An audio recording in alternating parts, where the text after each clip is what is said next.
Assalamualaikum warahmatullahi wabarakatuh. Perkenalkan, nama saya Siti Sahrian Mufiroh dengan NIM 202121202549. Saya adalah mahasiswa semester 2 Institut Teknologi dan Bisnis Visi Nusantara Bogor. Saya dari program studi bisnis digital. Pada kali ini saya akan mempraktikkan video belajar mengajar dengan mata kuliah kurikulum dan pembelajaran dengan dosen pengampu yaitu Bapak Wahyu Bagja Sulfemi. Pada video kali ini saya akan menjelaskan materi yang berjudul Business Plan dan Startup Digital dalam Ekonomi Kreatif.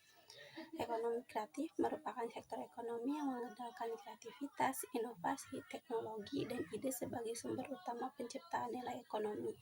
Perkembangan teknologi digital telah mendorong lahirnya berbagai startup yang menawarkan solusi baru bagi masyarakat.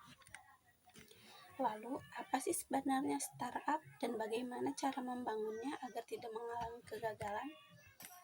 Nah, jadi startup adalah perusahaan rintisan yang dirancang untuk menemukan solusi inovatif terhadap suatu permasalahan serta memiliki potensi pertumbuhan yang cepat dan berkelanjutan.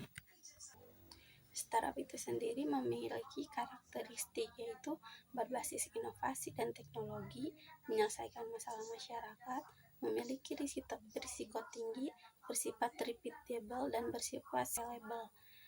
Selanjutnya yaitu ada yang namanya membangun startup. Membangun startup ini bukan proses instan, melainkan melalui tahapan yang sistematis. Dan startup ini memiliki 3 fase. Yang pertama yaitu inisiasi. Inisiasi ini menemukan masalah yang tepat. Tahap awal startup adalah menemukan masalah yang nyata yang sering dialami masyarakat. Yang kedua yaitu validasi pasar. Validasi pasar adalah proses menguji apakah solusi yang ditawarkan ini benar-benar dibutuhkan oleh konsumen. Dan yang ketiga itu ada scaling up.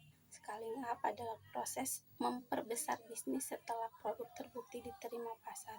Untuk scaling up ini yaitu menambah fitur produk, memperluas wilayah pemasaran, menambah jumlah pelanggan, dan memperkuat promosi digital. Dan fokus utamanya yaitu meningkatkan pertumbuhan bisnis secara berkelanjutan tanpa mengurangi kualitas layanan. Meskipun telah berkembang, tidak semua startup berhasil bertahan. Nah, jadi kesimpulannya, startup merupakan bisnis inovatif yang membutuhkan bisnis plan sebagai pedoman pengembangan usaha.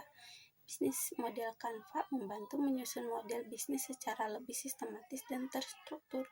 Membangun startup itu dilakukan melalui 3 fase utama yaitu inisiasi, validasi, dan pertumbuhan. Faktor kegagalan terbesar berasal dari kesalahan pola pikir, lemahnya manajemen, serta kekurangan kemampuan beradaptasi. Jadi, keberhasilan startup tidak hanya ditentukan oleh ide atau jumlah modal yang dimiliki, tetapi juga oleh kemampuan memahami pasar, mengelola usaha dengan baik, serta beradaptasi terhadap perubahan. Modal dapat membantu bisnis tumbuh, tetapi mindset, manajemen, dan adaptasi menentukan apakah bisnis dapat bertahan. Modal dapat membantu bisnis tumbuh, tetapi mindset, manajemen, dan adaptasi menentukan apakah bisnis ini dapat bertahan atau tidak. Mungkin cukup itu saja yang dapat saya sampaikan. Kurang lebihnya mohon dimaafkan. Wassalamualaikum warahmatullahi wabarakatuh.